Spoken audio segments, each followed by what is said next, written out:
ನಮಸ್ಕಾರ ಮೀನರಾಶಿಯವರೇ, ನೀವು ಹೊರಗೆ ನೋಡಲು ಶಾಂತ ಸಾಗರದಂತಿದ್ದರೂ ನಿಮ್ಮೊಳಗೆ ಅನೇಕ ಅಲೆಗಳು ಸದಾ ಎದ್ದಾಡುತ್ತಿರುತ್ತದೆ. ನಿಮ್ಮ ಹೃದಯ ತುಂಬ ಮೃದು, ಆದರೆ ಅದನ್ನು ಅರ್ಥ ಮಾಡಿಕೊಳ್ಳುವವರು ಕಡಿಮೆ. ನೀವು ನಂಬಿದವರು ದೂರವಾದ ಕ್ಷಣಗಳು, ನೀವು ಕೊಟ್ಟ ಪ್ರೀತಿಗೆ ತಕ್ಕ ಪ್ರತಿಫಲ ಸಿಗದ ನೋವು, ಇವೆಲ್ಲವೂ ನಿಮ್ಮ ಮನಸ್ಸಿನ ಆಳದಲ್ಲಿ ಇನ್ನೂ ಮೌನವಾಗಿ ಕಾಡುತ್ತಿದೆ. ಹಲವಾರು ಬಾರಿ ನನ್ನ ಜೀವನದಲ್ಲಿ ಏಕೆ ಇಷ್ಟು ಪರೀಕ್ಷೆಗಳು ಅಂತ ನೀವು ದೇವರನ್ನು ಕೇಳಿಕೊಂಡಿರಬಹುದು. ಕೆಲ ರಾತ್ರಿ ನಿದ್ದೆ ಬಾರದಷ್ಟು ಯೋಚನೆಗಳು ನಿಮ್ಮ ಮನಸ್ಸನ್ನು ಆವರಿಸಿಕೊಂಡಿರಬಹುದು. ಆದರೆ ಕೇಳಿ, ಮೇ ತಿಂಗಳ ನಂತರ ಜೀವನದಲ್ಲಿ ಒಂದು ಮಹತ್ವದ ತಿರುವು ಶುರುವಾಗಲಿದೆ.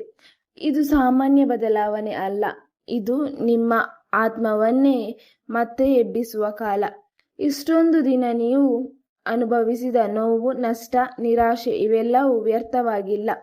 ಅವು ನಿಮ್ಮನ್ನು ಇನ್ನಷ್ಟು ಬಲಿಷ್ಠರನ್ನಾಗಿ ಮಾಡಿದೆ. ಈಗ ಕಾಲ ನಿಮ್ಮ ಪರವಾಗುತ್ತಾ ಇದೆ. ನೀವು ಮೌನವಾಗಿ ಅತ್ತ ಕಣ್ಣೀರು, ನಿಮ್ಮೊಳಗಿನ ಪ್ರಾರ್ಥನೆ ಇವುಗಳಿಗೆ ಉತ್ತರ ಸಿಗುವ ಸಮಯ ಬಂದಿದೆ. ಮೀನರಾಶಿಯವರ ಪಾಲಿಗೆ ಮೇ ನಂತರದ ದಿನಗಳು ಹೊಸ ಬೆಳಕು ತರುತ್ತದೆ. ನಿಮ್ಮ ಜೀವನದಲ್ಲಿ ನಿಧಾನವಾಗಿ ಶಾಂತಿ ನೆಲೆಸುತ್ತದೆ. ಹಣಕಾಸಿನ ಸಮಸ್ಯೆಗಳು ಸ್ವಲ್ಪ ಸ್ವಲ್ಪವಾಗಿ ಸರಿಯಾಗುತ್ತದೆ. ನಿಮ್ಮ ಮನಸ್ಸಿಗೆ ಹತ್ತಿರವಾಗಿರುವ ಒಂದು ಅವಕಾಶ ನಿಮ್ಮ ಬಾಗಿಲಿಗೆ ತಟ್ಟಲಿದೆ. ಅದು ಕೆಲಸದ ರೂಪದಲ್ಲಿರಬಹುದು ಅಥವಾ ಜೀವನ ಬದಲಿಸುವ ಒಬ್ಬ ವ್ಯಕ್ತಿಯ ರೂಪದಲ್ಲಿರಬಹುದು. ಮುಖ್ಯವಾಗಿ ನೀವು ಮತ್ತೆ ನಿಮ್ಮನ್ನೇ ನಂಬುವುದು ಶುರು ಮಾಡ್ತೀರಾ. ಆದರೆ ಒಂದು ಮಾತು ನೆನಪಿಟ್ಟುಕೊಳ್ಳಿ, ನಿಮ್ಮ ಹೃದಯ ತುಂಬಾ ಒಳ್ಳೆಯದು ಅಂತ ಎಲ್ಲರಿಗೂ ತೋರಿಸಬೇಡಿ. ನಿಮ್ಮ ಕನಸುಗಳು, ನಿಮ್ಮ ಇವುಗಳನ್ನು ಕಾಪಾಡಿ. ಮೀನರಾಶಿಯವರ ಶಕ್ತಿ ಅವರ ಭಾವನೆಗಳಲ್ಲಿದೆ, ಆದರೆ ಅದೇ ಸಮಯದಲ್ಲಿ ಅವರ ದೌರ್ಬಲ್ಯವೂ ಆಗಬಹುದು. ಆದ್ದರಿಂದ ನಿಮ್ಮ ಭಾವನೆಗಳ ಮೇಲೆ ಸ್ವಲ್ಪ ಹಿಡಿತ ಇಟ್ಟುಕೊಳ್ಳಿ.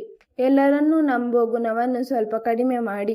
ಮೇಲಂತರದ ಆ ಅವಧಿ ನಿಮಗೆ ಒಂದು ಪುನರ್ಜನ್ಮದಂತೆ. ನೀವು ನಿಧಾನವಾಗಿ ನಿಮ್ಮ ಜೀವನವನ್ನು ಮತ್ತೆ ಕಟ್ಟಿಕೊಳ್ಳುತ್ತೀರಿ. ನೀವು ಹಿಂದೆ ಬಿದ್ದಿದ್ದ ಜಾಗದಿಂದಲೇ ಮತ್ತೆ ಎದ್ದು ನಿಲ್ಲುತ್ತೀರಿ. ಆದರೆ ಈ ಬಾರಿ ಇನ್ನಷ್ಟು ಜ್ಞಾನಶಕ್ತಿ ಮತ್ತು ಅನುಭವದೊಂದಿಗೆ. ನಿಮ್ಮ ಮೌಲ್ಯವೇ ನಿಮ್ಮ ಶಕ್ತಿಯಾಗುತ್ತದೆ. ನಿಮ್ಮ ಸಹನೆ ನಿಮ್ಮ ಗೆಲುವಿಗೆ ದಾರಿಯಾಗುತ್ತದೆ. ಆದರೆ ಒಂದು ವಿಷಯ ಸ್ಪಷ್ಟವಾಗಿ ಇದೆ, ಈ ಅವಕಾಶವನ್ನು ಹಿಡಿಯಬೇಕಾದರೆ ನೀವು ನಿಮ್ಮ ಒಳಗಿನ ಗೊಂದಲವನ್ನು ಮೊದಲು ನಿಯಂತ್ರಿಸಬೇಕು. ಮೀನರಾಶಿಯವರ ದೊಡ್ಡ ಶಕ್ತಿ ಅವರ ಹೃದಯ, ಆದರೆ ಅದೇ ಸಮಯದಲ್ಲಿ ಅದು ಅವರ ದೊಡ್ಡ ಪರೀಕ್ಷೆಯೂ ಆಗುತ್ತದೆ. ಆದ್ದರಿಂದ 2026ರಲ್ಲಿ ನೀವು ಗೆಲ್ಲಬೇಕು. ಅಂದರೆ ನಿಮ್ಮ ಭಾವನೆಗಳ ಮೇಲೆ ಹಿಡಿತ ಇರಬೇಕು. ಎಲ್ಲರನ್ನೂ ನಂಬುವ ಗುಣ ಸ್ವಲ್ಪ ಕಡಿಮೆ ಮಾಡಬೇಕು. ಈಗೋ ಅಸಲಿ ವಿಷಯ.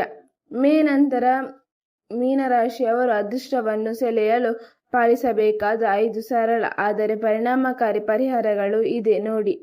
ರಹಸ್ಯ ನಂಬರ್ 1,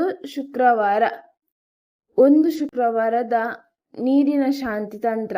ಪ್ರತಿ ಶುಕ್ರವಾರ ಬೆಳಗ್ಗೆ 1 ಗ್ಲಾಸ್ ಸ್ವಚ್ಛ ನೀರಿಗೆ ಸ್ವಲ್ಪ ಕರ್ಪೂರ ಹಾಕಿ ಆ ನೀರನ್ನು ತುಳಸಿ ಗಿಡಕ್ಕೆ ಅರ್ಪಿಸಿ.